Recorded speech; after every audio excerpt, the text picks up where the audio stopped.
Friends is garbage. If you like Friends, you don't have many friends. I'm joking. You probably have friends, and they all like Friends, and they also like lattes. I like lattes too, so that's not a good comparison. If I'm actually thinking you're acting different, manic, spitting sounds of manic depressing. People are discovering this creepy, definitely haunted clown motel. Oh, fuck this place. Fuck this place. Oh.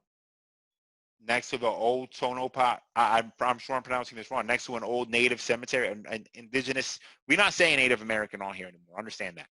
It's not a fucking thing. This is haunted. It's haunted. Listen, I know haunted. If you know me personally, you know my stories. I'm getting the vibe from this. I'm just looking at these pictures. I'm not walking into this building.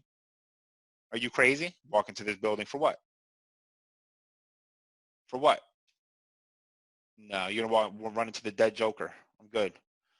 The most pet-friendly cities in America. We can start celebrating. Mom is calling, so you better pick up. That's a fact. Answer the phone when your mom picks up. Entertainment. What we got here? Sophie Turner. We saw that. Next, English language single. I don't know what that is. I don't know who BTS is. Oh, that's the K-pop band. Holler at you. Holler at them. Whatever. Holler at me. I mean. A live-action prequel series to The Witcher is coming. That's interesting. Season 2 hasn't come out yet of The Witcher. The Witcher was banging. Season 1 of The Witcher was really, really good. If you didn't get a chance to watch it, really, especially in a world missing Game of Thrones, this really gives you that feel. You know what I mean? Obviously, different story, different whole thing. It's also incredibly fucking confusing. If you're confused by it, just ask me and I can explain it to you. It's mad confusing, but it was really, really good. I enjoyed it. What we got here? A big moment in TV happened in 1999. What moment is that? Tries to improve diversity in the wake of Black Lives Matter. But what happened in 1999? Like a moment in 1999. That year, the president of the NAACP called out networks when he saw that none of the new comedies and dramas being launched had a minority performer in a prominent role. Yeah, that makes sense.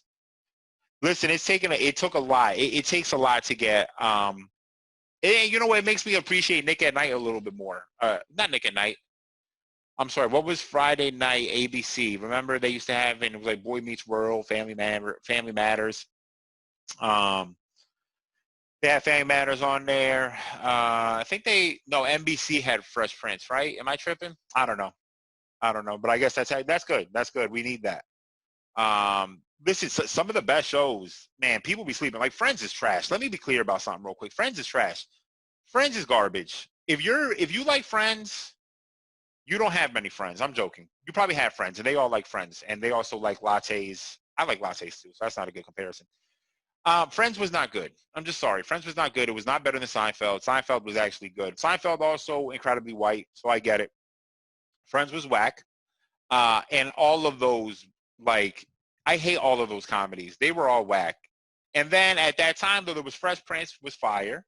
Family Matters was fire. And Martin was fire. Martin fell apart for its own drama, its own in-cast drama, rightfully so. But Martin was funny as shit. And I also, what was this show with Marlon and Shawn Wayans? Damn, why can't I remember it right now? Why is it called? I remember the song. We're brothers. We're happy and we're singing and we're colored. Doo-doo-doo-doo. Damn. That show was funny too. Wayne's, no. I can't remember what that show is called now. That sucks. That show was really, really funny too. A lot of those black shows were fucking hilarious. And shout out to my wife and kids was funny too. And shout out to them. Got that, get that royalty check. That's what you want. You know what I mean? Anyway, so that's good. You know what I mean? What else we got here? Justice League fans get a glimpse of Superman's black suit and Zack Snyder's latest reveal. All right, let's see here. During Saturday's virtual Justice Con, the director gave fans a sneak peek at the Snyder cut of Justice League. Brief clip in the black costume. So we're still talking about the Snyder cut?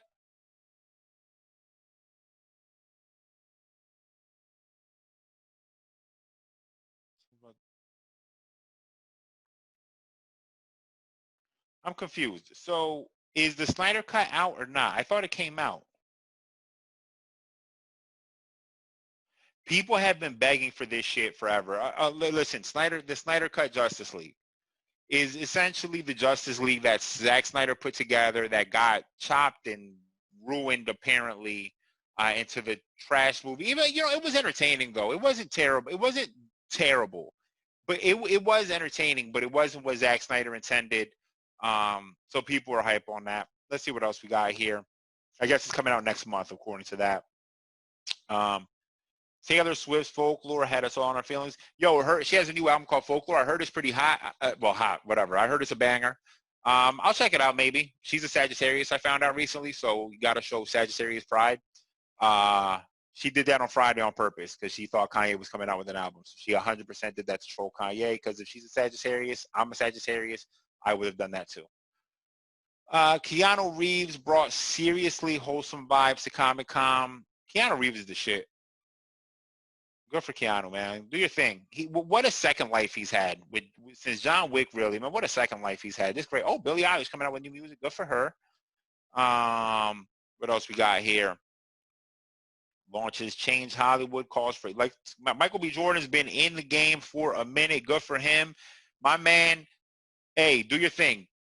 From The Wire, predominantly black in the hood of Baltimore show. He's in season 1, and his character leaves an imprint that lasts for a couple seasons after. Obviously plays Killmonger, and me and Fred had this conversation about how important Killmonger was to the entirety of Marvel, and it was clear.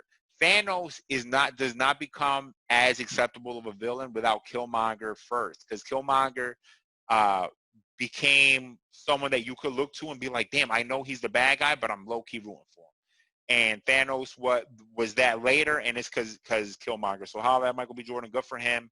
Has done justice to Creed, the whole thing. Good for him. Oh, wow. Fleetwood Mac's founder passed away. Rest in peace to Peter Green. Charlize Theron reflects on her career. Season 2 of Love Island, I don't give a fuck. The Walking Dead, that's still happening. That show is Walking Dead right now. It is just dead walking. Ryan's Blake and Ryan. Picture of RuPaul's.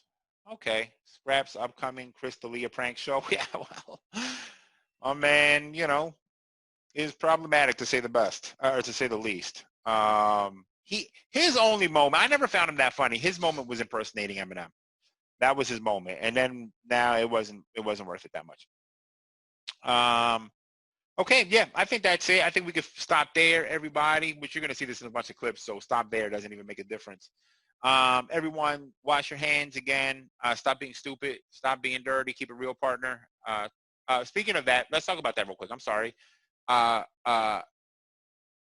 Shout out to Snoop and DMX who put on a crazy show last week. I'm late. They put on a crazy show last week with their Verzuz battle. People thought DMX was going to get watched. Look, here was my opinion about the battle was that my opinion about the DMX Snoop battle was that if it went 40 songs deep, I don't think DMX would have been able to keep up because Snoop's catalog is gigantic. I mean, he's just been around too long. You know what I mean? You're talking about a guy who could probably go 50, 60 songs deep. When you talk about Snoop, you're talking about, and that doesn't even include songs, because he mentioned that when he played, what did he play? Next Episode, I think. Oh no, he played when he played Nothing But a G Thing. He let Dre's verse play, and he said, "Yeah, let both those motherfuckers play because I wrote them both anyway." And it's true. Everyone's known Dr. Dre's never wrote any raps. When Dr. Dre was with NWA, it was Ice Cube. When they split and Ice Cube and Dre were beefing or had their falling out, it was Snoop who wrote all the lyrics. Same thing with Eazy-E. I think I don't know if it was Ice Cube or it was DOC who was writing Eazy lyrics. But anyway, that's the point. Rest in peace to Eazy. Snoop Dogg, his catalog is massive. And you're also forgetting that there was Death Row Snoop Dogg, No Limit Snoop Dogg, and then after Snoop Dogg, and now there's Snoop Lion. My man's catalog is gigantic. When you talk Snoop, you're talking about going against Jay. You know what I mean? It's probably the only person that could really, really match him, like going that deep, like could go deep into a bag and still have songs that you know that maybe you don't bang like bang bang, but you're like, oh, I remember this song. Damn, I forgot about this song. But with that said, people thought that DMX was gonna get washed, and it's like, why? Why'd you think that? You know what I mean? DMX has had bangers. You know what I mean? DMX played like 6 songs of his first album, and that's cheating me because I love DMX's first album is one of my 5, maybe one of my 5 or 7-ish favorite rap albums of all time. You know what I mean? And because I see so much of myself, not that I see myself in DMX, but, you know, just the mental health aspect. He was one of the early artists that talked about that. And in that first album, he spends so much time vacillating between 2 personalities, most famously on Stop Being Greedy, right? Where he has, like, the calm voice, and then the beat changes, and he goes, like, you know, into the dog version of himself, or whatever you want to call it. And that first album is incredible. I actually had compared it to, which I get, it's a weird comparison, I get, but like when I first heard Kid Cudi's first album, Day and Night, you know, and just similar tones. You know what I mean? They're hitting a lot of similar tones. It's obviously different content, different things they're talking about, but it was similar tones. And I remember comparing. I didn't like the album that much, but I had compared it to DMX, where it was like you could see the depth here. You can see so much more depth into what people may be understanding. People didn't understand DMX's depth at that time. You know what I mean? They just saw him as a savage. And yeah, so him going toe-to-toe with Snoop is not a surprise. You know what I mean? They each have songs that are unimpeachable. Rough Riders Anthem is a song that there are very, very few songs that could beat. Nothing But a G-Thang, same thing. Slipping and Falling, same thing. I mean, they put Slipping and Falling and Murder Was the Case against each other. I don't even know how you choose between those 2 songs. You know what I mean? Like, how do you even choose? Those are classics. You know what I mean? Nothing But a Gangster Party. I mean, damn. You know, just the hits kept going. No surprise. They put on for the culture for sure. A lot of people saying that was their favorite battle. My favorite battle, I think, for me is still Primo versus RZA. I wish that would have happened in this current environment they're using, and that they would have actually put more thought into their playlist, because they were just going into shit that they like instead of to like the hits and the bangers. I mean, RZA didn't play Triumph until after the battle was over, and Premier didn't play Mass Appeal until after the battle was over. So, like, go figure. Here, these guys came out, they played the hits. DMX played some of the, Get It on the Floor, which I hadn't heard in years. I mean, that beat goes crazy. Snoop played Drop It Like It's Hot, which was a song I never really liked, but I understood how hard it went. You know what I mean? So yeah, you know, I just wanted to give them love before we got off of here, before we're done with what's trending, because that was what's trending, even though it doesn't show here. So, and they had apparently like 2 million views or something like that between Instagram and Apple TV and I guess other modes to watch it. I thought you could only watch on Instagram, but apparently you can watch on Apple TV too, and a couple other ways. And they killed it. You know, they killed it. Also, the best part about it, and I saw Joe Budden mention this, and I don't want to steal his point, but I want to mention it too, because it was something I noticed, that DMX looked good. You know what I mean? He looked good. Like, a little out of shape, you know, but he looked good. You know, he didn't look manic as he typically is. He looked like you want DMX to look, and that made me happy to see. So, good for them. They put on. Looking forward to the next Verzuz battle. But maybe I'll start doing a thing covering that. You know, I'll try to be more active if that's stuff that you guys want to hear. Other than that, everyone take care. Wash your hands. Be careful out there. Much love. Much respect. Show love to the show. Please like and subscribe.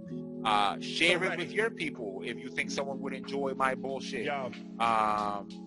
And yeah, that's it. Won't catch me slipping if I'm actually thinking you're acting different. Manic, spitting sounds of manic depressing. Going through